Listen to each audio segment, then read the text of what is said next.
நம்ம ஸ்கூலில் வாசிப்பு இயக்கம் அந்த ஒரு தலைப்பில் முதல் புள்ளியாகவும் முதல் பிரியாகவும் என்ன ஃபஸ்ட்டு கிளாஸ் வச்சு களிமாசத்துக்கு நன்றி பண்ணிக்கிறேன்.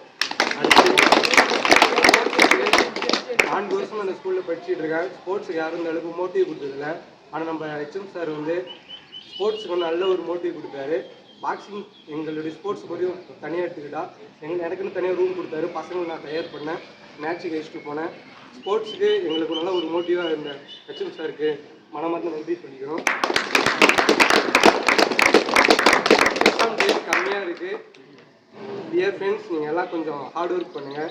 எக்ஸாம் இருக்கிற டைமை கொஞ்சம் யூஸ் பண்ணிக்கோங்க. ஐயா சொன்ன மாதிரி தேர்ச்சி விழுக்காடை மட்டும் நம்ம உறுதி செஞ்சுப்போம்.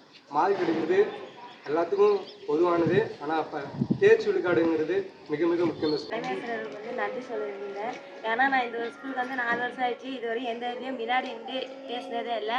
ஃபஸ்ட்டு முறையாக வாசிப்புக்கிறதுல ஆயிஷா புக்கு பேசினேன். அது எங்கள் வீட்டில் எங்கள் அம்மாவுக்கு எல்லாத்துக்குமே பெருமையாக இருந்துச்சு. என் பொண்ணு வந்து இப்படி ஃபோனில் வந்துருக்குன்னு அந்த மாதிரி பப்ளிக்கில் நல்ல மார்க் எடுத்து எல்லாத்துலேயும் நல்ல பேர் வாங்கணும். என்னை மாரி என் நண்பர்கள் எல்லாமே வாங்கணும். எல்லாத்துக்கும் ஆல் தி பெஸ்ட்.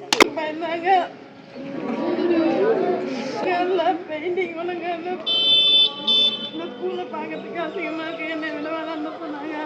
வேறு வழியில் நான் வந்து சேர்ந்தேன்.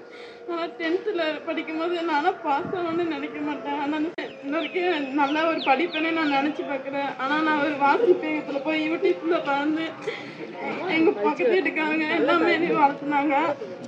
அதனால தலைமை இருக்கு நன்றி சொல்லிக்கிறேன்.